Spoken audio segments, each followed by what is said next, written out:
¿Oramos por la enseñanza? Oremos. Señor, ponemos en tus manos este estudio. Por favor, sé con nosotros. Te lo ruego. Ayúdame, Señor, a transmitir estos pensamientos, estas ideas, que sé que vienen de ti. Estoy convencido de eso, persuadido. Y podemos confiar en esto, Señor. Que eres tú quien nos va a hablar. Por favor, Señor, permítenos entender quiénes somos. ¿Quiénes somos como Semilla? Es algo muy bello. Entenderlo juntos, recordarlo. Ponemos esto en tus manos, en el nombre de Jesús. Amén. No sé si te ha pasado. Creo que vas a saber a qué me refiero.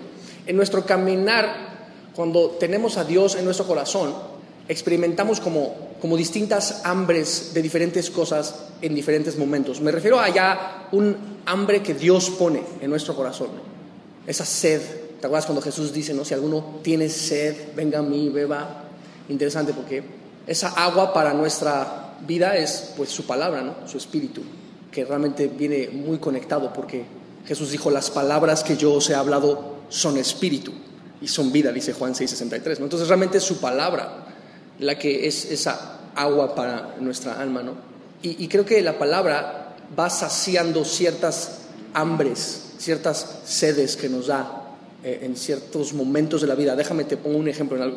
En algún punto yo recuerdo que me dio un hambre muy especial por todo lo que era la apologética, ¿no? Y el tema de la apologética y cómo es que el creacionismo hace mucho más sentido que la teoría chafa de la evolución y el darwinismo y todo eso, y qué pruebas hay en la creación y en la historia y todo eso para comprobar la existencia de Dios, y estamos en ese patín como apologético. No sé si sabes a qué me refiero. Nos dan ciertas hambres por eso, ¿no? O de pronto estos temas que son difíciles de comprender, pero a la vez muy poderosos, como este tema de la predestinación en la Biblia, ¿no? De pronto es como, o sea, ¿cómo Dios nos escoge o yo escojo a Dios o yo lo escojo y me doy cuenta que Él me escogió? Y todos estos temas sobre la predestinación, no sé si te identificas conmigo, asumo que sí, nos dan hambres por ciertos temas, o tienes cierta necesidad específica, cierta inquietud específica, entonces buscas a Dios en esa área, en ese tema, una sed quizá o hambre en cuanto a conocer, por ejemplo, ¿qué dice la Biblia sobre las relaciones, ¿no? Entonces empiezas a buscar, entender doctrinas sobre todo eso, ¿no? O cuestiones sobre profecía, sobre escatología, el fin de los tiempos, ¿no? En mi caso, en mi caminar, me ha pasado mucho, te digo, asumo que a todos nos pasa, ¿no? Tenemos ciertas hambres. Ahora, en algún momento, yo escuchando a Dios, cuando me tocó enseñar en el Instituto Bíblico de Semilla Isaías, el libro de Isaías, cuando llegué al capítulo 6, versículo 8, dice Isaías, heme aquí, envíame a mí. ¿Te suena esta idea del llamado de Dios a Isaías y cómo Isaías responde diciendo, heme aquí, envíame a mí? Entonces sentí que me quemaba por dentro ese versículo y yo dije, yo quiero ir, quiero ser enviado y quién sabe qué, ¿no? Pero realmente no entendía muy bien en qué consistía esa idea, solo dije, voy a ser enviado, ¿no? Entonces como que Dios empezó a poner en mi corazón esta idea, este deseo de plantar una iglesia, ¿no? Pero realmente lo único que yo entendía en cuanto al cómo hacerlo era el heme aquí, envíame a mí. ¿Y qué vas a hacer? ¿Vas a plantar una iglesia? Sí. ¿Y cómo? No sé, pero heme aquí, envíame a mí, ¿no? Era como que lo único que entendía. Y de pronto en preguntarme cómo es, y qué voy a hacer cuando llegue a un lugar, plantar una iglesia, o sea, ¿qué voy a hacer?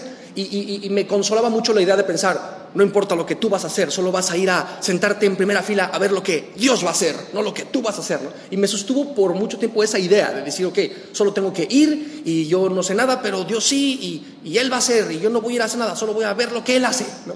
Y todo esto. Pero de pronto ya en la practicidad, cuando hablé con mi pastor, creo que Dios nos está moviendo a iniciar una obra, ¿cómo ves? ¿No?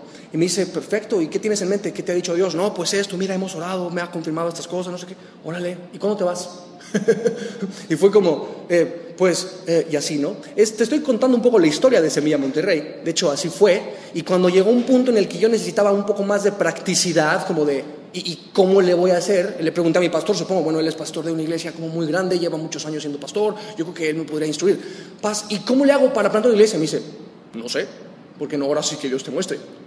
Y fue como, ok, pero Dios ya nos había enviado y todo. Entonces me entró esta hambre, a eso me refería, me entró esta hambre por las misiones, comprender la misiología. Tú sabes que toda palabra que termina con logía es el estudio de, ¿no? El estudio de Dios, la teología, el estudio de Cristo, la cristología, el estudio de la iglesia, eclesiología, etcétera, ¿no? Entonces, la misiología es un tema de hecho muy apasionante, podría decirlo, es uno de los temas como en los que actualmente tengo como mucha hambre. Entonces, Dios me encanta porque donde Dios llama, Dios provee, acuérdate de eso. Donde Dios llama, Dios provee. Entonces, cuando yo entendí que Dios nos estaba llamando a mi esposa y a mí a plantar una iglesia, empecé como a documentarme en todo lo relacionado con la misiología. Empecé a estudiar como un choro, ¿no? Sobre eso, el tema, cómo se planta una iglesia, cómo puedo entender las misiones a la luz de la Biblia, a la luz de ejemplos de personas que han plantado iglesias o movimientos de iglesias, etc. Entonces, te digo, empecé a estudiar mucho sobre eso y descubrí la importancia. Es más, déjame te platico. Hay un maestro, un misiólogo, experto en misiología, se llama Ed Setzer. Te recomiendo cualquiera de su material, es algo muy bello, increíble, lleno no sé, del espíritu. Es alguien que tiene mucha sabiduría y mucha experiencia en el tema de las misiones. Y yo escuchando a Ed Setzer, aprendí que cuando uno va a plantar una iglesia es muy importante no pensar tanto como iglesia, sino como movimiento de iglesia. Que tengamos que tener en mente eso. Somos más que una iglesia, somos como un movimiento de iglesias, decía Ed Setzer. Te platico un poquito de Ed Setzer. Él, te digo, siendo un experto en misiología, escribió un libro como muy, muy bueno. De hecho, se llama Transformational Church. Está como centrado en las misiones y lo que hizo fue hacer una encuesta a como 7,000 iglesias, 7,000 pastores así, representantes ya sea de iglesias como muy grandes o movimientos que son caracterizados por como dar fruto. No me refiero tanto a cantidad de gente, sino a movimientos que han dado mucho fruto, ¿no? Que se puede ver la mano de Dios en esos movimientos. Imagínate, o sea, él identificó 7,000 iglesias, o sea, que dices, hace sentido lo que están haciendo, porque lo que quería saber Ed Setzer era qué tienen en común esos movimientos. O sea, si están funcionando, ¿por qué están funcionando? Porque muchas iglesias inician y se cierran, muchos movimientos de iglesias inician y terminan, mucho empieza como en el espíritu y acaba por la carne. ¿Te acuerdas lo que dice Pablo? Empieza como movido por Dios, lleno de gozo y de amor, y termina en un denominacionalismo medio raro, ¿no? Etcétera. Entonces Ed Setzer tenía como esta inquietud de, o sea, ¿cómo entiendo esto, no? Y entonces hizo esta encuesta interesante que una de las características que tiene un movimiento de iglesias o una iglesia que fructifica y que hace sentido es que son iglesias que piensan como movimiento de iglesias más que como una iglesia, una de las cosas. Otra de las cosas es que aquellos movimientos que fructifican es porque tienen un ADN que los caracteriza, como una especie de ADN que los caracteriza, algo que los distingue, y no solo conocen ese algo que los distingue, sino aman ese algo que los distingue. Yo escuché eso de Ed Setzer, y interesante porque mientras él hablaba de eso, dice, uno de los movimientos que es un excelente ejemplo de esto es el movimiento de Calvary Chapel. Interesante, Ed Setzer no pertenece al movimiento de Calvary Chapel. Y él, mientras estaba hablando de este ejemplo, mencionó Calvary Chapel. Yo estaba, te digo, documentándome en esta hambre de saber más de misiones. Entonces busqué a un experto en misiología con sana doctrina y me puse a escuchar, y mencionó a Calvary Chapel como un súper ejemplo de un movimiento de iglesias que piensa como movimiento y que tiene un ADN que conocen y aman. Entonces yo cuando escuché eso dije, mi iglesia es de Calvary Chapel, porque nuestra iglesia es de Calvary Chapel. No sé si lo sabías. ¿Quién sabía que somos parte de un movimiento que se llama Calvary Chapel? Bueno, somos parte de un movimiento que se llama Calvary Chapel. Y entonces, cuando escuché, es un súper ejemplo de algo que da fruto. Yo dije, yes, yo soy parte de ese movimiento. Mi iglesia es de Calvary Chapel. Después dije, y tenemos un ADN. Sí, es cierto. Y después pensé y dije, yo conozco ese ADN. Después dije, yo amo ese ADN, porque realmente amo el ADN de Semilla de Mostaza y de Calvary Chapel. Entonces es tiempo, creo, de estudiar los distintivos de Calvary Chapel. Vamos a tomarnos un tiempo, creo que es importante ahorita en esta como pausa de ir estudiando la Biblia verso a verso. Creo que es un muy buen momento. Identificamos esta necesidad en la iglesia, que tú y yo entendamos quiénes somos, más que como iglesia, como movimiento de iglesias, que recuerde, somos parte de algo más grande que solo semilla de mostaza. Habemos muchas semillas de mostaza que forman parte, te digo, de un movimiento muy grande. Calvary Chapel dice, ¿y por qué no se llama Semilla de Mostaza Monterrey? ¿Por qué no se llama Calvary Chapel Monterrey? Bueno, el nombre no importa mucho, y bueno, básicamente es porque mi pastor, o al pastor de mi pastor, bautizó esta iglesia Semilla de Mostaza, y desde siempre hizo sentido llamarnos así. Y de hecho Calvary Chapel en español, que es como Capilla Calvario, suena como medio católico o algo así. Entonces como que simplemente se nos quedó el nombre Semilla de Mostaza, por eso nos llamamos así, pero realmente es parte del mismo movimiento, es un compañerismo igual. No es que tenemos, entre comillas, la cobertura de Calvary o algo así, no, porque no pensamos en esos términos en Semilla ni en Calvary. Es más un compañerismo de iglesias, repito, con el mismo ADN, con la misma como filosofía de ministerio, que tienen la misma como declaración de fe, la misma sana doctrina enseñada verso a verso, el mismo énfasis en la persona de Jesús, la palabra de Jesús, la gracia de Jesús. Eso es lo que hemos sido llamados a conocer y dar a conocer como movimiento, ¿no? Entonces es importante que entendamos, o sea, es un ADN. Me acuerdo, tuve la oportunidad el año pasado de ir a la conferencia de pastores de Calvary Chapel, y camino como hacia el cuarto, venía yo así medio solo, nada más caminando, pensando, agradecido, diciendo, wow, qué padre ser parte de esto. De hecho, acabábamos de comenzar en domingos las reuniones de Semilla de Monterrey, y me tocó ir a la conferencia. Y yo estaba, te digo, así como muy agradecido, no sé cómo más explicarlo, ¿no? Y venía yo caminando así pensando en, órale, qué padre es formar parte de este movimiento, escuchando a varios de mis maestros favoritos como en vivo, por fin tuve la oportunidad de hacerlo, es como que wow, y estuvo bien padre. Y de camino al cuarto me topé con un pastor que en ese momento conocí y me preguntó, hey, ¿cómo estás? No sé, así todo en inglés, ¿no? Y ¿cómo estás? Y yo mi inglés está medio piña, pero ahí andaba yo medio platicando con él y todo, y le dije, estoy súper agradecido por esto, por ser parte de esto. Y me dice, sí, ¿verdad? Calvary Chapel es como algo muy bello porque funciona. Me dice, es una de las cosas que más me encanta de este movimiento, que funciona. Me dice, it works. Y yo le digo, exacto, son iglesias todas con ese mismo como distintivo, esas mismas características que has de saber, funciona. ¿Por qué? Porque, ¿sabías? Estos distintivos de los que vamos a hablar ahorita son algo intencional. Decía Bill Hybels, un pastor, de hecho es el pastor del pastor de mi pastor. Y por si tienes la duda, ¿y quién es el pastor del pastor de tu pastor, de tu pastor, de tu pastor? Bueno, no, el pastor de Calvary es Jesucristo, ¿okay? Eso lo simplifica bastante. Pero en términos humanos, el pastor del pastor de mi pastor, que es Bill Hybels, decía, ¿no? Aquello que funciona o que es efectivo no se puede dar de manera no intencional. Interesante, ¿no? ¿Sabías? Los distintivos de Semilla de Mostaza y de Calvary Chapel funcionan, dan fruto. Somos parte de un movimiento de más de 2,000 y cacho iglesias en México y Estados Unidos con la misma filosofía de ministerio. O sea, es impresionante, ¿no?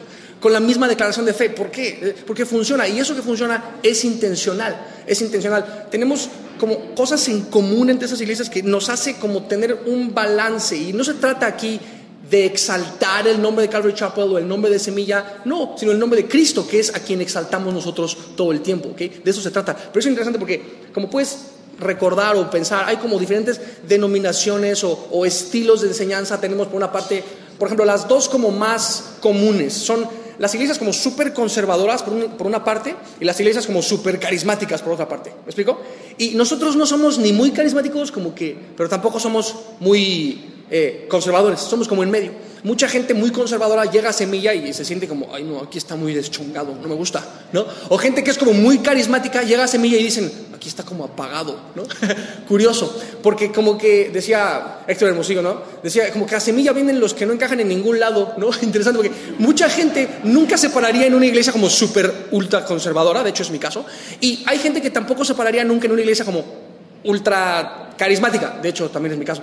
Entonces, en Semilla es interesante porque encuentras muchos miles de congregaciones que tienen eso en común todo el tiempo, que podemos tener comunión con aquellos que son como muy conservadores, y los conservadores que llegan a Semilla como que se deschongan tantito, y los carismáticos que llegan a Semilla como que se calman tantito también. Entonces Dios nos da como ese balance. Piensa esto, cada ciudad es como un jarrón que está llena como de pelotas. Imagínate dos colores de pelotas, una pelota amarilla y una pelota azul. La azul es la conservadora y la amarilla es la carismática. Entonces ahí están todas las iglesias, ¿no?, que llenan el jarrón que es la ciudad, y de hecho en Monterrey hay literalmente cientos de iglesias, y la mayoría caen en alguno de esos dos extremos, ¿no?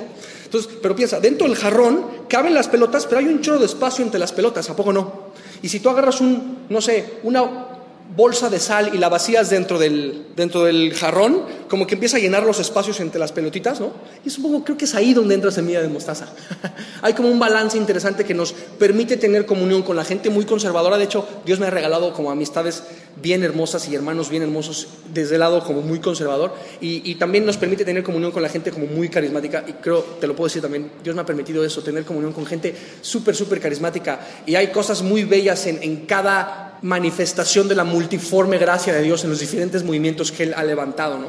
Pero te digo, lo que Chester platica sobre, los movimientos que dan fruto es por eso, porque tienen una mentalidad de movimiento, que tienen un ADN que ellos conocen y aman. Entonces mi oración es que pasemos un tiempo, repito, algunas semanas, calculo unas quizás 7, 8 semanas, no sé bien, en donde vamos a estudiar juntos los distintivos de Calvary Chapel, los distintivos de Semilla de Mostaza. De hecho, ya están escritos. Hay un libro increíble que se llama Los distintivos Calvary Chapel, precisamente.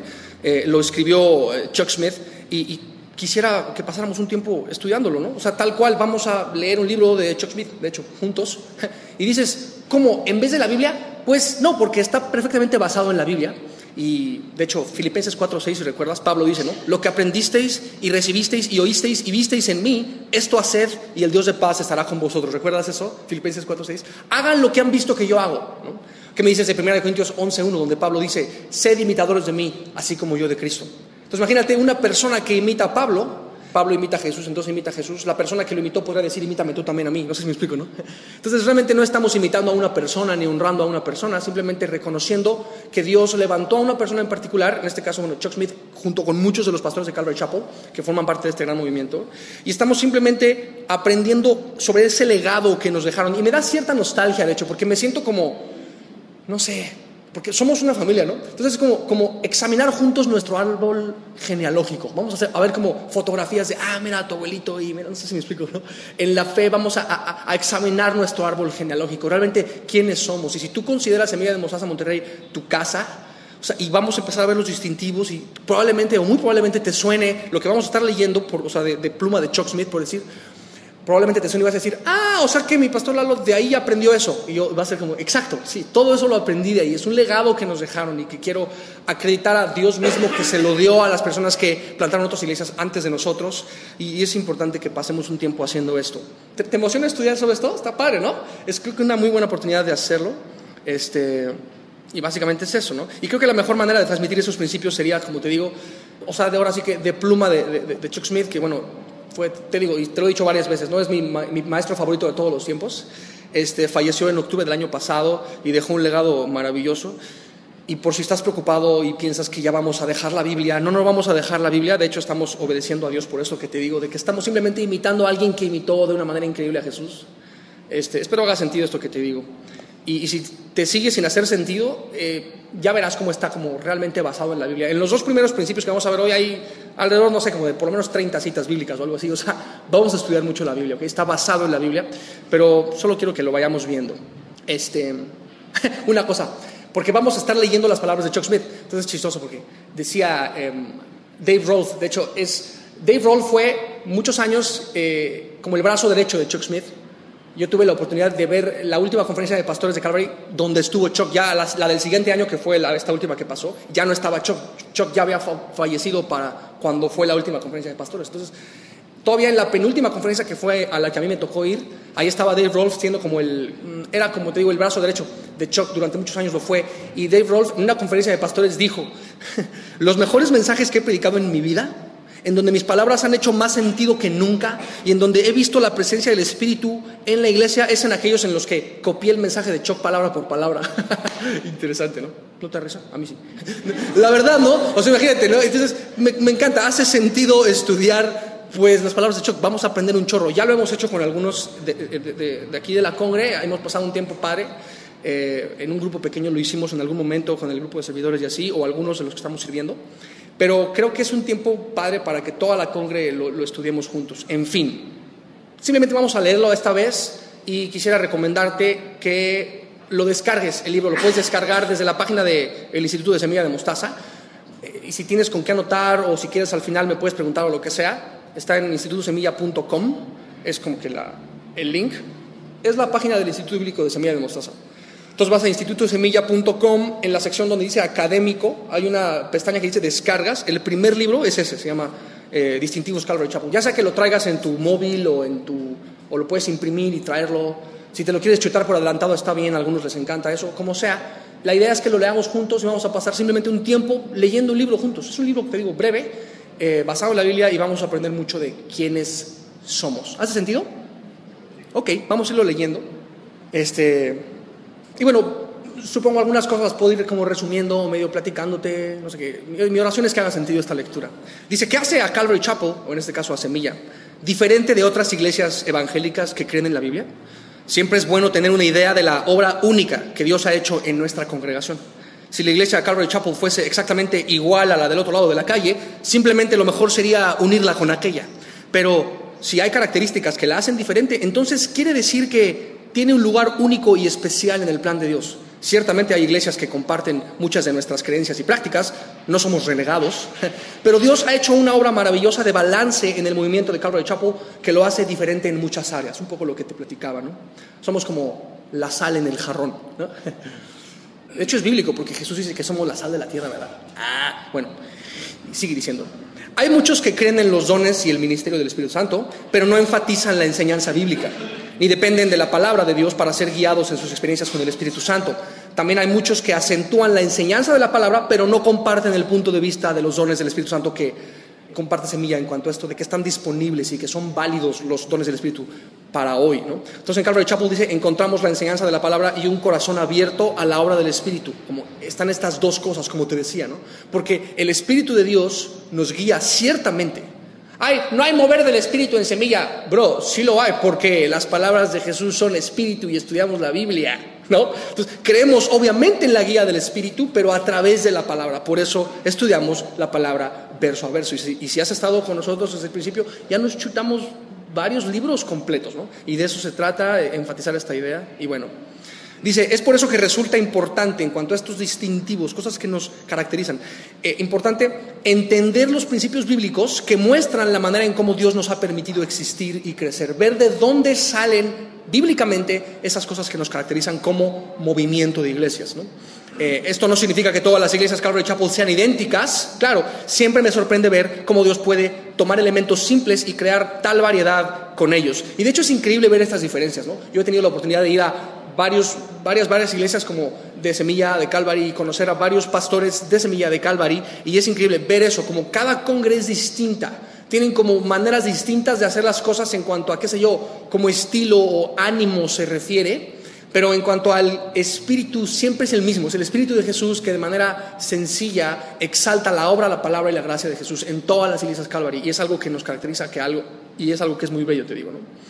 Y nos sigue diciendo el libro, ¿no? Básicamente todos nosotros tenemos dos ojos, una nariz, una boca, dos oídos, y sin embargo, qué distintos somos los unos de los otros, ¿no? La gente incluso es emocionalmente diferente. Ahora, Dios nos ama a todos. Él ama al extremadamente emocional, tanto como al desanimado y apático. De la misma manera, quiere que todos los hombres sean capaces de relacionarse con Él. De hecho, yo me siento, en general, cuando llegué a Semilla, a mí se me reprimió un poco el pentecostal que llevo dentro. Soy así medio intenso en general, y cuando llegué como que me calmé bastante en general, ¿no? Y Dios me dio como ese balance, y creo que lo está haciendo en todos porque somos un cuerpo y tenemos esa unidad, en fin. Dice que entonces Dios ha creado gran variedad de iglesias. Unas atraen a aquellos que son de naturaleza emotiva, otras a los de personalidad más seria y formal. Dios, deseando alcanzar y bendecir a todos los tipos de personas, disfruta de tener una gran variedad de iglesias, de tal manera que la necesidad de cada uno es satisfecha, la de los extremadamente emotivos, la de los muy formales y la de aquellos que se encuentran entre estos. Aquí está hablando de varias denominaciones y cómo Dios en su multiforme gracia suple a las necesidades de su cuerpo, de su gente. ¿Me explico? Lo mismo con las personalidades de ciertos pastores, como decía Pablo. No digas yo soy de Apolos y yo soy de Pablo y yo soy de Cefas, o no sé qué decía, pues sí te acuerdas, ¿no? Esta idea de no digas yo soy de uno y yo soy de otro. No, somos de Cristo todos, ¿no? Y es normal, algunos a veces como miembros del cuerpo nos identificamos con la enseñanza de cierto pastor, a veces con la enseñanza de quizá algún otro pastor con diferente estilo, unos como más clavados, unos más sencillos, unos hablan rápido, unos hablan lento, como sea, y todos realmente son levantados por Dios. Puedes ver esa multiforme gracia, un poco eso es lo que habla aquí. Y dice, ¿no? Cada uno de nosotros tiene una parte en el plan de Dios, pero todos necesitamos conocer dónde encajamos en este amplio espectro. Por eso es crucial para nosotros tener un pleno conocimiento de lo que llamamos los distintivos de Semilla de Mostaza o de Calvary Chapel, ¿no? Conforme observamos qué hace de nuestra congregación algo único, entendemos mejor cuál es nuestra posición dentro del cuerpo de Cristo, la obra particular que Dios está haciendo en el movimiento de Calvary, y tal cual. O sea, estamos en el directorio de Iglesias Calvary, como Semilla Monterrey, estamos dentro del directorio de iglesias. Y bueno, está padre, ¿no? Esto de tener como saber cuál es nuestro lugar dentro del cuerpo. Ahora, una cosa, antes de seguir con la lectura. Te va a sonar raro lo que voy a decir, te lo advierto. Dice mi esposa, te lo advierto, te lo advierto. Te va a sonar raro, pero no te saques de onda, espérate a que termine el ejemplo, ¿okay? No juzgues antes de que termine el ejemplo, que conste, va a sonar raro. Yo creo que Semilla de Mostaza y Calvary Chapel es mejor que otros movimientos. Espérame. Es mejor no en el sentido de que sea superior. No creo que seamos superiores. Sería soberbio decir eso, ¿cierto? Pero sí creo que es mejor en el sentido de que es el lugar al cual Dios me ha llamado a mí a estar. Dios me ha llamado a mí a pertenecer a este movimiento. Y si tú eres parte de este movimiento, estás en esta iglesia y consideras Semilla Monterrey tu casa, eres parte de este movimiento. Y en ese sentido es mejor porque Dios nos ha llamado a pertenecer a este movimiento, y es mejor para nosotros porque estamos haciendo lo que Dios nos está llamando a hacer y ser. ¿Me explico? Es importante esto, ¿no? Formar parte de lo que somos y hacemos así. No nada más conociendo esto que nos distingue, sino amándolo, ¿no? En fin, creo que es lo mejor porque Dios nos ha llamado Y es así, ¿no? No pertenecemos a ninguna denominación realmente, no porque tengamos algo en contra de las denominaciones, sino porque no tener ningún tipo de nombre denominacional nos permite tener como comunión con ambos extremos, como te decía al principio, ¿no? Ahora, eso fue como el prefacio resumido del libro. Vamos a pasar a una sección que es sobre el llamado al ministerio. Todavía no llegamos a los distintivos realmente, acabo nada más de explicarte el prefacio. Vamos a ver una cuestión sobre el llamado. De hecho, en el libro, esta sección está centrada en los pastores, en los líderes, o siervos más bien, me gusta llamarlos siervos, la palabra líder no aparece en la Biblia. Interesante. Pero vamos a ver esta cuestión del llamado. Te digo, está centrada en los pastores, pero creo que puedo encontrar como varias razones por las cuales sí checar juntos esta idea del llamado. Por lo menos 3 razones por las cuales vale la pena explorar un poco esta idea. ¿Por qué? Número 1, porque todos los pastores, tanto de Semilla como de Calvary, creemos esto, ¿no? Estamos de acuerdo en que la persona que es llamada a pastorear una iglesia tiene esa concepción en cuanto al tema del llamado de Dios. Entonces, vamos a hablar del llamado de Dios un poco. La segunda cosa por la cual creo que es bueno leer juntos como congre esta parte que va hacia los pastores en sí, es porque muy posiblemente Dios levante gente de aquí a plantar nuevas obras, ¿no? Lo vi en Semilla México y créeme, puede llamar a cualquiera. O sea, yo no conozco a alguien más rana que yo mismo. Y si Dios tuvo piedad de llamarme a mí, creo que lo puede hacer con cualquiera, créeme. O sea, entonces, bueno, muy probablemente Dios levante a alguien de aquí para plantar una obra nueva. De hecho, es mi oración que lo haga. De hecho, es mi oración constante que lo haga. Y creo que sería bueno que consideraras, o sea, si has considerado la idea ok, Dios me está llamando a plantar algo, Dios me está llamando al ministerio, Dios me está llamando al servicio, sabe lo que es la perspectiva de los pastores de Calvary y de Semilla sobre la idea del llamado al ministerio. Vamos a verlo también por esta razón. Y por otra, si por alguna razón estás todavía en ese proceso de ver si Dios te ha llamado o no, piénsalo. La verdad es que todos somos llamados al ministerio de tiempo completo, la verdad. O sea, y el pastorado no tiene nada que ver con una especie de posición, es más bien una función dentro del cuerpo, y todos tenemos funciones dentro del cuerpo, y esto tiene principios prácticos para todos, porque todos somos llamados en un sentido a guiar a las personas a Dios, ¿qué no? Todos tenemos círculos de influencia en donde podemos hablar de parte de Dios a otros y guiarlos, ahora sí que en un sentido sí pastoral, a otros, ¿me explico? Entonces, esa es la idea. 3 razones para leer esto. Entonces, la base doctrinal para esto está en Hebreos 5:4, donde dice, ¿no? Nadie toma para sí esta honra sino el que es llamado por Dios. Órale.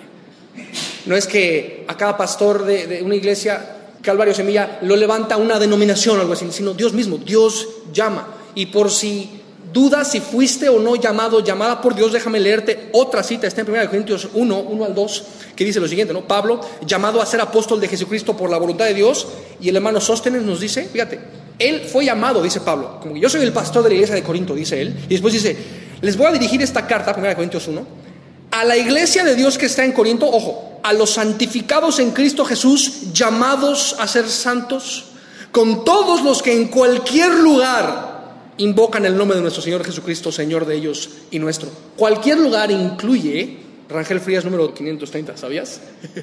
Entonces esto va para nosotros. Todos somos realmente llamados a la comunión con Jesús, a guiar a otros a los caminos de Jesús. ¿Me explico? Entonces, bueno, dice el libro, antes de ver lo que llamamos los distintivos Calvary Chapel, consideremos el tema vital de nuestro llamado y compromiso con el ministerio. Si hay una característica absolutamente esencial para un ministerio efectivo, es esta. En primer lugar, tener la sensación del llamado, la convicción en nuestros corazones de que Dios nos ha escogido y llamado a servirle. La Biblia nos habla de hacer de nuestro llamado y nuestra elección una certeza. ¿Está convencido de que Dios lo ha llamado al ministerio? Piensa, ¿Dios te está llamando a la comunión con Él, a que guíes a otros a tener comunión con Jesús? Piensa. Decía Jim Elliot, no necesito que se me confirme un llamado, no necesito un llamado, necesito un puntapié, el llamado ya fue hecho.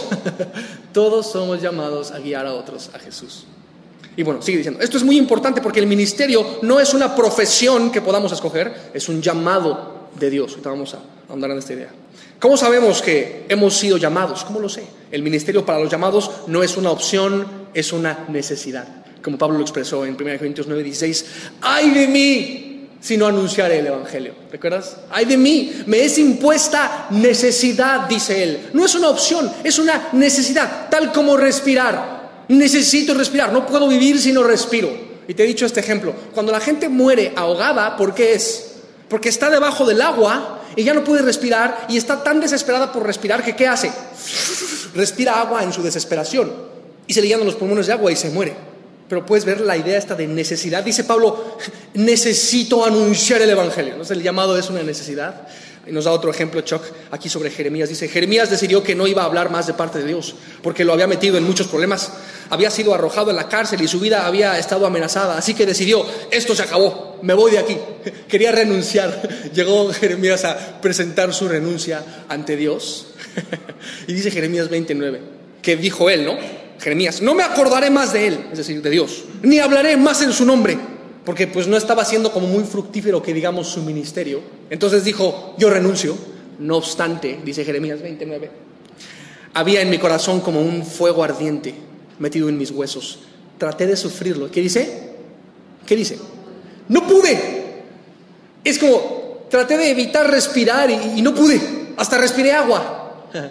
Entonces el llamado no es una profesión, familia, es una necesidad incontenible. Literalmente incontenible. Esto es lo que ocasiona esta clase de llamado, pues el ministerio no siempre es deslumbrante. Existen tiempos extremadamente difíciles, ¿no? Y nos advierte sobre esto en 1 de Pedro 4:12, donde dice, ¿no? Amados, no os sorprendáis del fuego de prueba que os ha sobrevenido como si alguna cosa extraña os aconteciese. Es decir, nos tiene que sostener esa necesidad de servir a Dios, porque la verdad es que no es fácil.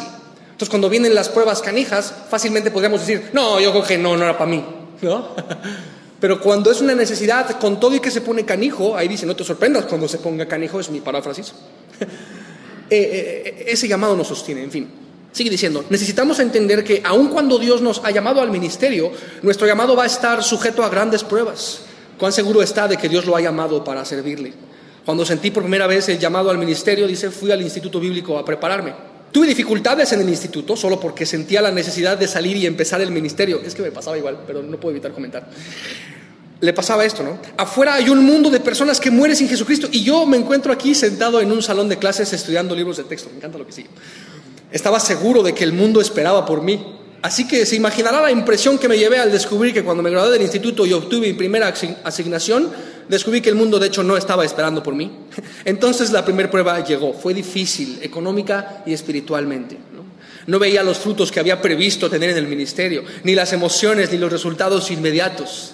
En esa época tenía muchas presiones financieras por las cuales me vi en la necesidad de conseguir un trabajo secular para mantener a mi familia y permanecer en el ministerio. Puedes ver, se pusieron canijas las cosas, etcétera. Nos platica de eso. Me di cuenta de que no era sostenido por el ministerio, así que durante los primeros 17 años trabajé fuera de la iglesia para poder sostenerme. 17 años. Fue realmente duro porque estaba convencido de que yo había sido llamado, dice. Incluso hubo momentos en los cuales cuestioné el llamado y otros en que le pedí a Dios que cambiara el llamado, ¿no? Le dije, Dios, llámame a ser un empresario mejor, parece que lo hago bien, que no me es ajeno el mundo de los negocios y me resulta fácil hacer dinero además. Señor, puedo ser un empresario cristiano, puedo sostener la iglesia y apoyar a cualquiera en el ministerio. De hecho es lo que hacía Pablo, hasta podemos encontrar razones bíblicas para escapar del llamado, ¿no? Pero cuando es una necesidad es como que ni para dónde hacerse, ¿no? No sé, me siento así como contemplando la foto de nuestro abuelo espiritual, viendo la genealogía de quiénes somos, etcétera. ¿No te encanta? Te lo digo porque, y repito, no es que estamos honrando a los hombres ni mucho menos, pero es así de sencillo. Semilla Monterrey no existiría de no ser por el testimonio de alguien como Chuck, específicamente de testimonio de Chuck. En fin, dice, pero Dios no me permitió escapar de su llamado, ¿no? Aun cuando hubo tiempos en los que procuré hacerlo, la visión de servir a Dios se mantuvo ardiendo en mi corazón. Así que tuve la convicción del llamado. Esto es tan importante que cada uno de nosotros necesita plantearse esta simple pregunta. O sea, ¿realmente me ha llamado Dios al ministerio? Y si estás identificando eso para tu vida, pregúntatelo, ¿no? Junto con la sensación del llamado viene la necesidad del compromiso. Además del compromiso al señorío de Jesucristo, obviamente, un pastor dice debe tener algunas cualidades que son vitales. Y después habla, ¿no? Yo soy lo que soy, no por mis propias ambiciones, por mis propios deseos, ni por mi voluntad. Yo soy por su voluntad. Le he rendido mi vida al Señor y si estoy rendido al Señor, podré estar comprometido con su palabra y su ministerio para servir a otros. Rendido al Señor primero, ¿no? Para tener la actitud correcta en nuestro servicio necesitamos recordar las palabras de Jesús. Fíjate esto. Otra vez, esto va para tanto pastores como personas que están considerando el ministerio, como personas que en un sentido son llamadas todos al ministerio, ¿no? En esta onda de no enseñorearse, dice Marcos 10, 42 al 44. Jesús hablando de esto, ¿no? Sabéis que los que son tenidos por gobernantes de las naciones se enseñorean de ellas y sus grandes ejercen sobre ellas potestad, ¿no? Pero no será así entre vosotros, sino que el que quiera hacerse grande entre vosotros será vuestro servidor. Y el que de vosotros quiera ser el primero será siervo de todos, dice, ¿no? Es esencial reconocer que el ministerio no es un lugar para ser servido, con gente esperándolo, honrándolo y respetándolo porque usted es el pastor. Es en realidad un lugar donde sirve a las personas, aun si esto significa hacer más de lo que debe hacer. Recientemente asistí a una conferencia de pastores y quedé sorprendido por la descortesía de algunos de ellos. Dice que traían sus tazas con café y refrescos al salón donde nos reuníamos. Yo no tenía ningún problema con esto, pero cuando la reunión terminó dejaron sus envases de bebidas y tazas de café en el suelo. Así que me puse a recogerlos y a limpiar el auditorio. Sé lo que ocurre cuando uno viene y patea una taza de café sobre la alfombra y no quería dejar un mal testimonio de nuestros ministros de Calvary Chapel en las instalaciones de aquel centro de conferencias. Así que muchas personas ven el ministerio como una oportunidad para ser servidos en lugar de servir a otros. Dice que la gente piensa, esos que creen que son llamados a que otros los sirvan, piensan, ¿no? Alguien debería recoger mi basura, yo soy el ministro. Sin darse cuenta que la palabra ministro o ministerio tiene que ver con servicio, no con otra cosa. Pero bueno, no es solo una contradicción de términos pensar eso, sino una actitud antibíblica. Hubo un tiempo en que solía dejar mi ropa tirada por todas partes en la casa, dice Chuck. Finalmente mi esposa me dijo, mira, yo nunca accedí a ser tu esclava, cuélgalas tú mismo, ¿por qué tengo que colgar yo tu ropa? ¿No? Bueno, pensé al respecto y me di cuenta de que tenía la razón, no debía haber esperado a que ella colgara mi ropa. Fue una lección importante para mí. Dice, yo no he sido llamado a reinar, he sido llamado a servir. Esta idea me pega especialmente porque de hecho fue el énfasis que nos machetearon tanto por la buena como por la mala durante años en el Instituto Bíblico de Semilla, en donde el énfasis siempre fue ese, familia, el servicio. O sea, si estás en el Instituto Bíblico es porque vas a ser formado por la gracia de Dios como un siervo, no por cualquier otra cosa, ¿no? No se supone que, o sea, es que estudio en el instituto para ser pastor, ¿no? No, es como pensar que voy a estudiar medicina para ser doctor o voy a estudiar leyes para ser abogado. Claro, voy a estudiar el Instituto Bíblico para ser pastor. No, si se estudia en el Instituto Bíblico es para conocer a Dios más, nada más, para ser siervos de Él en el área que sea que Él nos ponga, ¿no? Y fue muy bello para mí. Esto es especialmente valioso para mí. La idea de que somos llamados a servir. Nada más, ese es de hecho el énfasis, te digo. En fin, nos sigue diciendo, ¿no? La noche en que Jesús tuvo la última cena con sus discípulos antes de ser traicionado, arrestado y crucificado, tomó una toalla y se ciñó con ella. ¿Qué capítulo es? ¿Te acuerdas? ¿Juan qué? ¿Alguien sabe? 13. ¿Juan qué? Sí. Eso se lo voy a editar para que parezca que... te estoy molestando, qué payaso, ¿eh? Juan 13, ¿te acuerdas? Que habla de eso. Que se acercó a sus discípulos, ¿no? Y les preguntó, después de que les daba los pies, ¿no? ¿Sabéis lo que os he hecho? Vosotros me llamáis maestro y señor. Decís bien porque lo soy. Wow. No es como que, no me sirvan, no lo merezco. No, de hecho sí, soy el Señor. Y ustedes me llaman Señor porque eso soy. Y si yo, el Señor y maestro, Juan 13, 12 al 14, he lavado vuestros pies, vosotros también debéis lavaros los pies los unos a los otros. De hecho trajimos tantita agua para... Si te interesa un poco ahondar en ese tema, está la conferencia de Juan 13 en la página. Y bueno, Pedro también habla de eso en 1 Pedro 2:21. Pues para esto fuisteis llamados, porque también Cristo padeció por nosotros, dejándonos ejemplo para que sigáis sus pisadas. A menudo se pone canijo, y sí, estamos hablando de servicio. ¿Te acuerdas cuando dice, el que anhela obispado, dice Pablo, buena obra desea? ¿Te acuerdas? Es una obra, es un trabajo, no es fácil, está canijo, muchas veces hay que hacer mucho, etcétera, ¿no? Buena obra. Pero ahí está, ¿no? Es lo que te decía hace rato. La palabra ministerio realmente significa servicio. Hemos sido llamados para ser siervos, primero de nuestro Señor, pero también de sus hijos. Me encanta, Colosenses 3:17, que dice, y todo lo que hacéis, sea de palabra o de hecho, hacedlo todo en el nombre del Señor Jesús. En el ministerio no existe actitud más importante que esta. Necesitamos servir como si sirviéramos al Señor, porque vamos a encontrarnos con personas detestables, desagradecidas, exigentes, y vamos a darnos cuenta de que muchas veces es una miseria tenerlas a nuestro alrededor. Así que si piensa, tengo que servirlas, no lo podrá hacer, pero si piensa, estoy sirviendo al Señor, será capaz de lograrlo. Sea cual sea nuestro servicio, tenemos que hacerlo como para el Señor, sabiendo que del Señor recibiremos su recompensa. No busque el aplauso del hombre, no busque que la gente diga, oh, gracias, usted significa tanto para mí, porque muchas veces eso no va a ocurrir. He hecho tanto por la gente, nos platica Choco. y me han despreciado por no haber hecho más, necesita mantener una actitud mental de hacer todo para el Señor, sabiendo que de Él recibirá su recompensa, ¿no? Tiene que mantener esto en mente: soy un siervo de Jesucristo, Él es mi maestro, Él es quien me recompensará por mi servicio. Yo necesito mantener esta perspectiva y tener la actitud correcta en mi corazón, no por fuera nomás, no de dientes para afuera, sino en el corazón. Conforme sirvo a la gente, lo estoy haciendo por Él, dice. No solo debemos mantener un compromiso hacia Jesús y de servir a su pueblo, y me encanta esta idea también, es como distinta, sino también debe haber un compromiso a seguir la palabra de Dios. Creo que cualquiera que no cree que la Biblia es la palabra de Dios, inspirada, inmutable, no tiene nada que hacer en el ministerio. Es triste ver muchas veces pastores que cuestionan la palabra desde el púlpito. Eso sinceramente me enoja, es la verdad. Pero bueno, tristemente esto quizás eliminaría hoy al 50% de los pastores en los Estados Unidos, nos cuenta Chuck, y creo que también acá, ¿no? Gente que no hay un compromiso con la palabra, que realmente no creen que la palabra es inspirada. Y dice, ¿por qué enseña un libro en el que no cree? Y si cree que la Biblia es la palabra inspirada por Dios, entonces su obligación es predicar de ella, no de cualquier otra cosa, ¿verdad? Entonces, sea como sea, nos exhorta Chuck, me encanta, conócela, comprométete a conocer la palabra y darla a conocer, ¿no? Como dijo Pablo a Timoteo, hijo, este verso, ¿no? Te platico rápido. Este verso, 2 Timoteo 2:15, cuando nos graduamos del instituto, el día de nuestra graduación, fue un tiempo muy, muy especial, donde estás ahí con tus compañeros de milicia, ¿no? Tus compañeros del instituto. Hoy por hoy la mayoría de ellos están sirviendo, plantando iglesias y todo eso. Y el día de nuestra graduación, el director del instituto, Ibert, que es el copastor de Semilla México, después de todo lo que fue la ceremonia, nos dio nuestros diplomas y todo eso, nos iba a despedir con unas palabras. Entonces él dijo, ¿no? O sea, no sabía qué decirles, entonces lo que hice fue preguntarle a un amigo cuáles eran las palabras que debía decir en la graduación a esta generación del instituto, que fue de hecho la primera generación que se graduó del instituto de Semilla. Y las palabras finales el día de la graduación, el director, nuestro pastor, amigo pastor, nos dijo, no sabía qué decirles, y le pregunté a un amigo, y yo me quedé, ¿a qué amigo? Y nos leyó estas últimas palabras, ¿no? Con esto se despidió la graduación. Procura con diligencia presentarte a Dios aprobado, como obrero que no tiene de qué avergonzarse, que usa bien la palabra de verdad. Eso tiene un significado muy, muy demasiado especial para mí, probablemente más que cualquier cosa. Pero es el verso con el que nos graduamos, fue algo muy bello.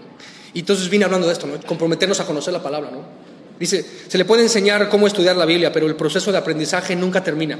Hasta el día de hoy, y yo continúo mi compromiso de estudiar la palabra de Dios para mostrarme aprobado ante Él, dice él, ¿no?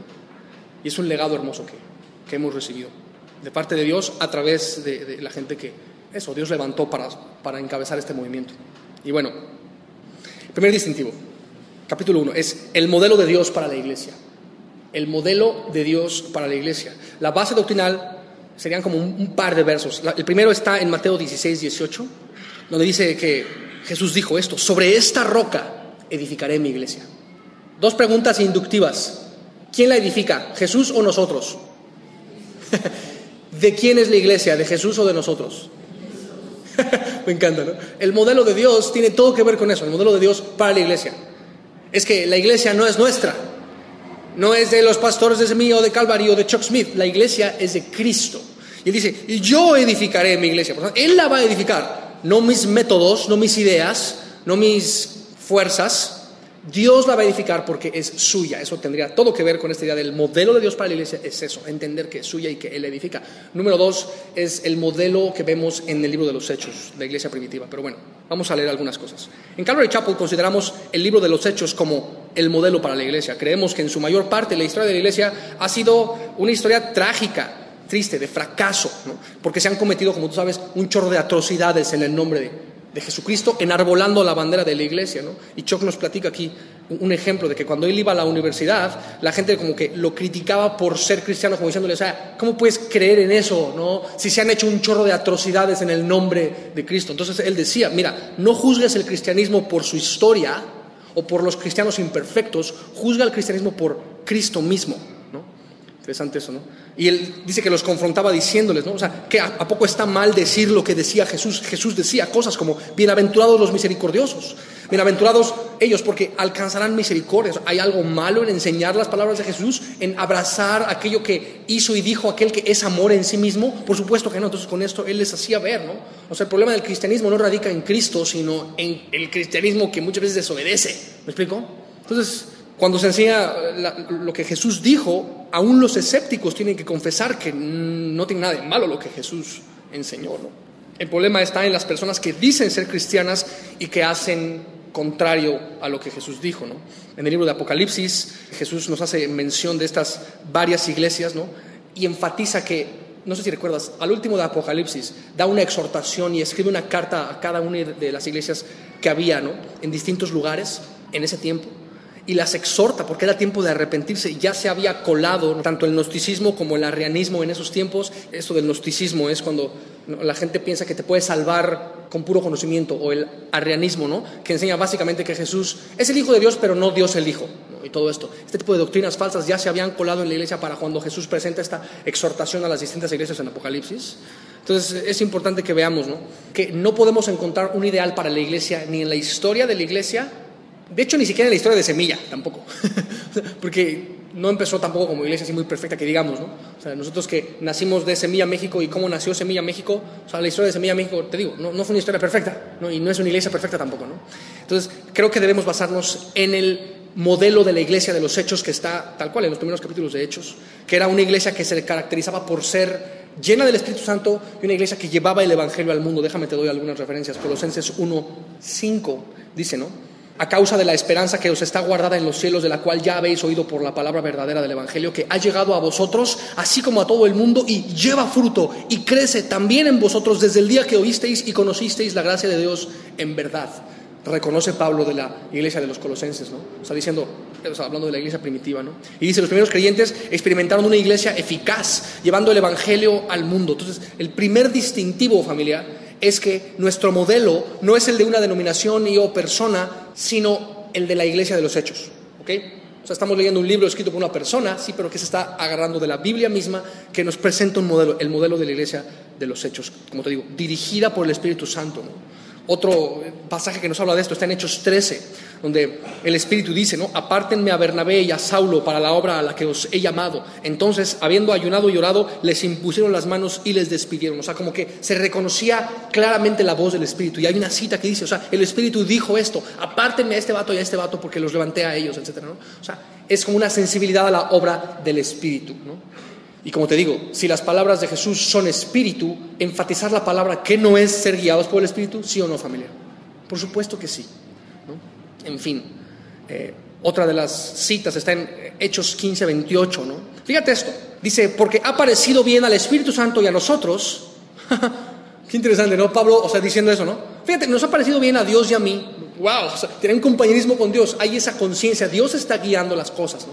Por eso, o sea, todo el tiempo apelamos a la palabra es la que tiene razón. Dios, lo que Dios dice es, todo lo que nosotros digamos está bien rana, apenas que Dios lo diga, que Dios lo respalde, ¿no? Otra referencia a esto está en Hechos 16:7, donde dice que intentaron ir a Bitinia, pero el Espíritu no se lo permitió. Como puedes ver, la iglesia primitiva se caracterizaba por ser guiada por el Espíritu de Dios, ¿no? Hombres dirigidos por el Espíritu Santo, por la palabra. Y una cosa, un poco ya te la dije, pero ahondando en esto rapidísimo. La iglesia primitiva no era perfecta. O sea, no es que no pecaban las personas, ¿no? De otro modo, la iglesia primitiva hubiera sido una especie de museo de santos y no es lo que era un hospital para pecadores, ¿no? O sea, no eran perfectos, pero sí se caracterizaban por ser guiados por el Espíritu de Dios. Importante que veamos esto, ¿no? Más adelante, por ejemplo, en la iglesia de Corinto vemos que había una serie de problemas. Si tú lees toda la carta de Pablo a los Corintios, estaba llena de problemas, ¿no?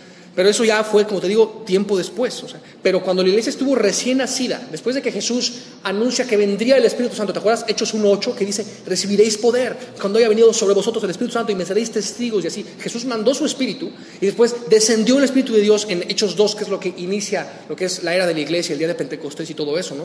Entonces, cuando estaba recién nacida la iglesia, la vemos en el libro de los Hechos y hace cuenta que es como una fotografía de un modelo para nosotros. Es un poco como cuando estudiamos el origen del matrimonio en Génesis, ¿te acuerdas Génesis 2? O sea, después de que es la primera boda en la creación, cuando Dios trae a Adán a su esposa y estaban desnudos sin avergonzarse y había como este entendimiento, ¿no? Porque, wow, o sea, eran como demasiado más sofisticados que nosotros lo hemos visto. No es que era una especie de neandertal chango Adán, sino que era de hecho muy inteligente, puso nombres a los animales, ¿te acuerdas? Y no solo eso, era como mucho más sofisticado incluso espiritualmente, porque no estaba rota la relación entre él y Dios, y podía como, ahora sí que ver la dimensión de lo espiritual, tenía comunión con Dios, y entonces en ese estado no caído, tuvo un matrimonio, que tiempo después cayó, un capítulo adelante cayó, ya estudiamos eso. Pero antes de la caída vemos como, entre comillas, una fotografía del modelo perfecto de un matrimonio. ¿Puedes ver? Y podemos aprender mucho de eso. De hecho, lo vimos en la conferencia acá en Génesis 2, ¿no? Pero eso es un poco lo mismo. El modelo para la iglesia, el modelo perfecto en quien se basa Calvary Chapel, Semilla, ¿no? Es el modelo de la iglesia, donde está, de la iglesia primitiva de Hechos, es donde está como esa fotografía, por decirlo así, ¿no? Creo que es mucho mejor aprender de este modelo que de cualquier denominación o de cualquier idea de cualquier hombre, por decirlo así. Y repito, no es que tengamos nada en contra de las denominaciones, es simplemente que a menudo el denominacionalismo causa división más que unidad. Y eso contradice las palabras de Jesús. ¿Qué no Jesús oró en Juan 17 por la unidad de la iglesia? ¿Recuerdas Juan 17? Te lo ruego, familia, léelo en casa. Jesús dijo, oro para que sean uno. Y es así. Y repito, todos estos distintivos creo que son de parte de Dios, ¿no? Que se los dio a las personas que fundaron este movimiento. Otra de las cosas en las que perseveraba la iglesia de los Hechos, que podemos ver como un modelo, dice Hechos 2:42, ¿no? Que perseveraban en la doctrina de los apóstoles, en la comunión unos con otros, en el partimiento del pan y en las oraciones, ¿no? Órale, en eso perseveraban, eran los 4 como fundamentos, ¿no? Que era importante que se desarrollaran, y es importante para nosotros hoy permanecer en estas 4 cosas. Fíjate, perseverar en la doctrina de los apóstoles, en la enseñanza de los apóstoles, que es en la palabra. Que no, Pablo el apóstol dijo, no he rehuido a anunciar es todo el consejo de Dios en Hechos 20:27, ¿verdad que sí? ¿Te fijas cómo por eso nosotros estudiamos la Biblia completa verso a verso? Claro, porque perseveramos en la doctrina de los apóstoles, en la comunión unos con otros, ¿verdad? Ese tiempo juntos, saber que nuestra comunión principalmente es con la palabra, porque nos une Cristo, no nos une nada más que su sangre, nada más que su gracia, nada más que su obra por nosotros. No nos une ni siquiera ese aspecto de los distintivos que te platiqué al principio, de que no somos ni muy conservadores, ni muy no sé qué. O sea, realmente sí nos caracteriza eso, pero lo que nos une, y eso vaya que es un distintivo, es la gracia de Jesús, el amor de Jesús. ¿Puedes ver eso? Nos une realmente eso, porque cuando te platiqué de esto del jarrón y todo eso, todavía no entrábamos realmente, era el puro prefacio.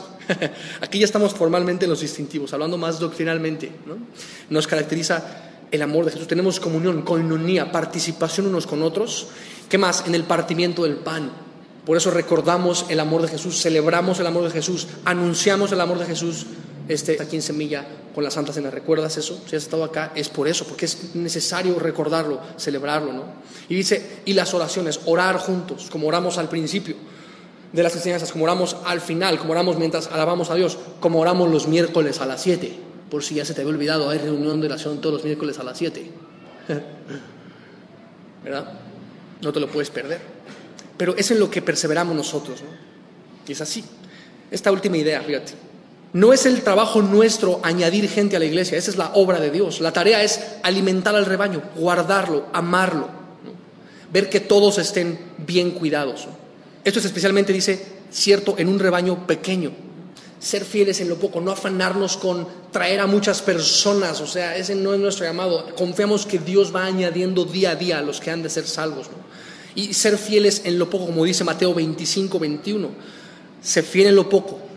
Y después dice, sobre mucho te pondré. ¿Recuerdas ese pasaje? No estamos afanados con eso, ¿no? Y nos pone este ejemplo, ¿no? De que a veces personas que se afanan diciendo, ay, ¿cómo desearía tener a miles de personas aquí? ¿Cómo quisiera tener a 5,000 personas en la congregación, ¿no? Dice, no, ministra a aquellas 8 o 10 personas que tienes. Sé fiel en ministrar a esos pocos, en ese círculo de influencia pequeño que Dios te dio. Enfócate en eso, ¿no? Y el Señor añadirá diariamente a los que han de ser salvos. El tamaño de la iglesia no debe ser la preocupación, nunca debería serlo. Ahora bien, si observa la mayor parte de los programas de las iglesias de hoy, la verdad, notará que el objetivo principal es tratar que la iglesia crezca.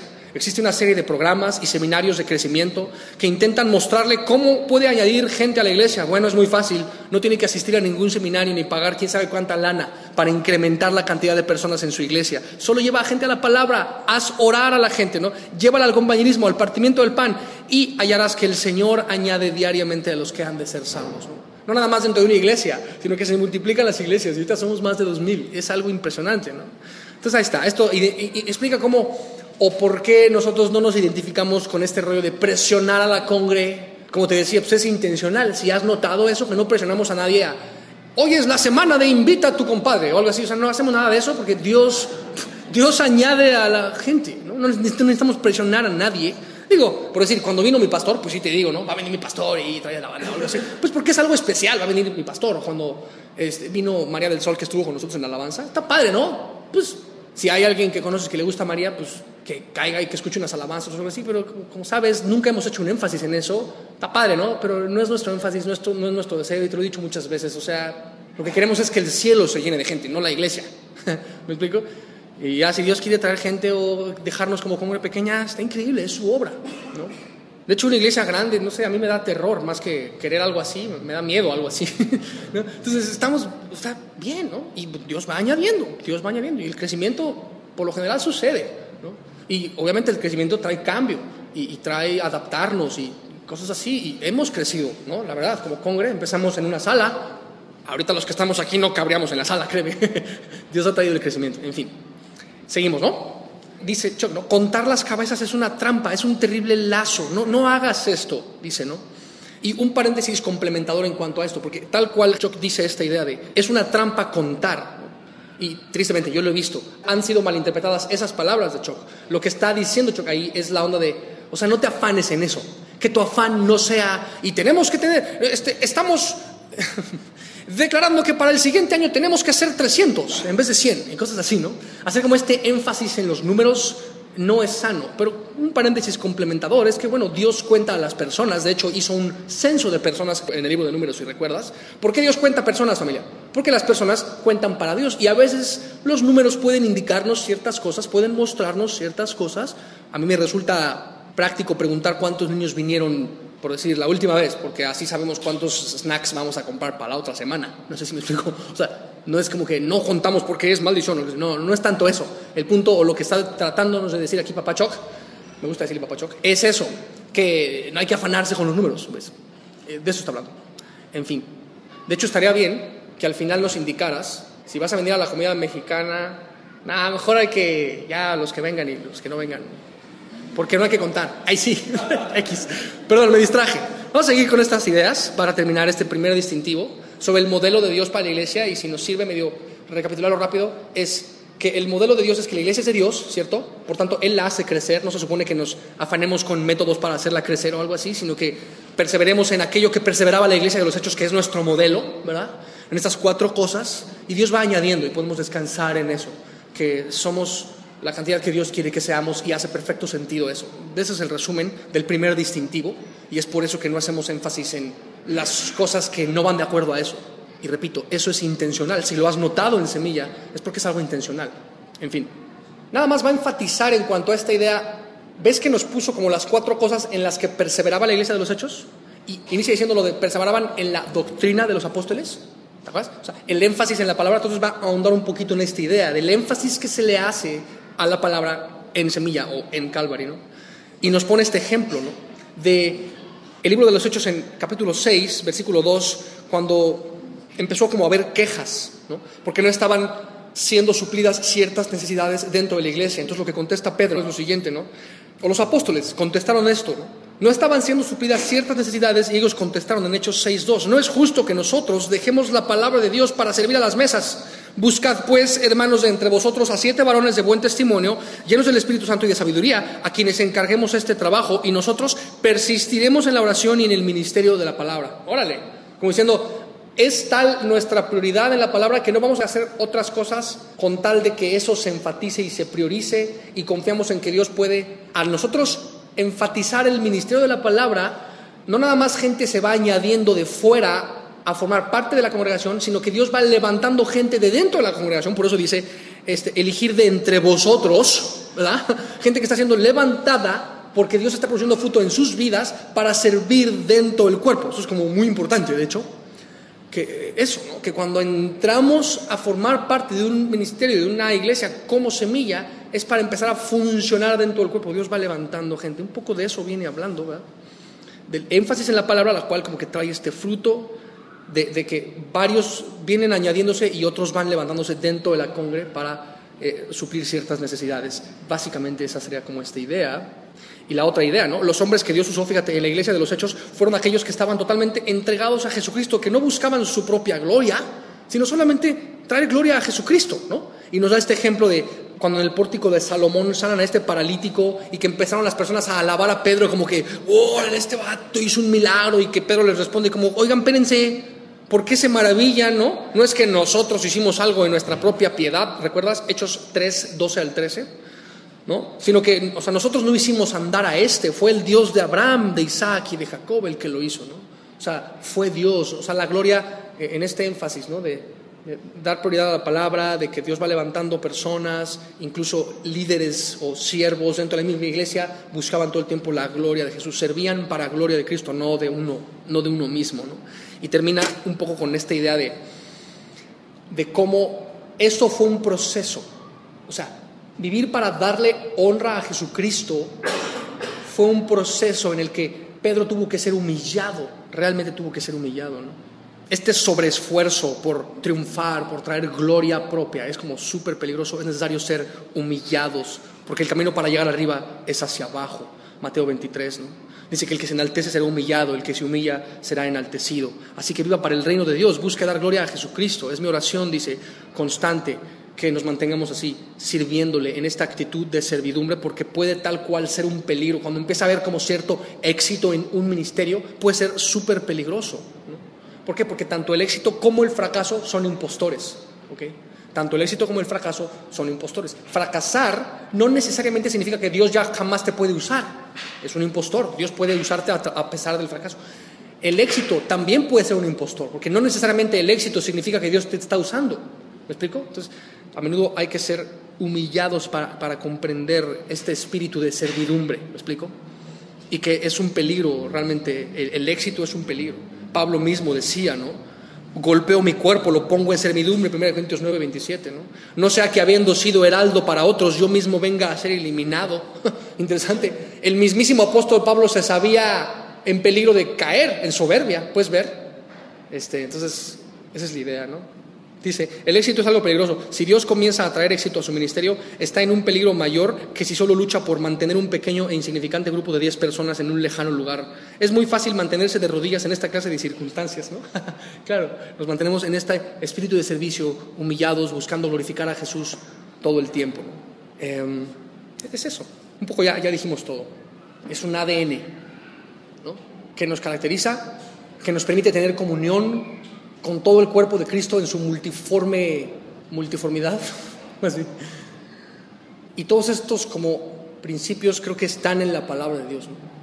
Mientras vemos el modelo que está en la iglesia de los Hechos como una fotografía de nuestro ideal en ese sentido, completamente bíblico, entendiendo que la iglesia es de Jesús y es Él quien la edifica. ¿Hace sentido esto, familia? ¿Por qué no oramos para dar gracias a Dios por este tiempo? Señor, gracias en verdad por esta serie que nos permites iniciar el día de hoy. Creemos que es una buena oportunidad para aprender de ti, Señor, esas lecciones que por gracia nos has permitido comprender como movimiento de iglesia que somos. Gracias en verdad porque eres tú quien ciertamente ha añadido hasta ahorita los que han de formar parte de este cuerpo. Gracias porque sin necesidad de manipular a nadie ni presionar a nadie, tu palabra, Señor, ha sido bendecida, es bendecida y confiamos en que seguirá siendo bendecida mientras permanecemos en la doctrina de los apóstoles, en la comunión unos con otros, en el partimiento del pan, en las oraciones. Y queremos, Señor, que ese sea nuestro modelo. No necesitamos modelos de hombres, ni técnicas de hombres, ni buscar en nuestra carne crecer en número. Debemos más bien buscar en el Espíritu crecer en madurez. Y ese es nuestro anhelo, Señor. Y podemos ver tu fidelidad, podemos ver que ciertamente funciona hacer las cosas a tu manera. porque tú lo dejaste escrito. Y tu palabra dice que ciertamente las cosas que están escritas para nuestra enseñanza se escribieron, a fin de que por la paciencia y la consolación de las Escrituras tengamos esperanza. Nos daría vergüenza ir a otro recurso, Señor, aparte del de tu palabra. Te doy gracias por la vida del pastor Chuck Smith y de toda la gente que tú has levantado, ciertamente, y utilizado a lo largo de la historia de nuestro movimiento, Señor, que realmente es un movimiento que tú pastoreas y que tu palabra sostiene y alimenta. Y te damos gracias por esto y ponemos en tus manos el resto de esta serie, Padre, en el nombre de Jesús. Amén. Amén.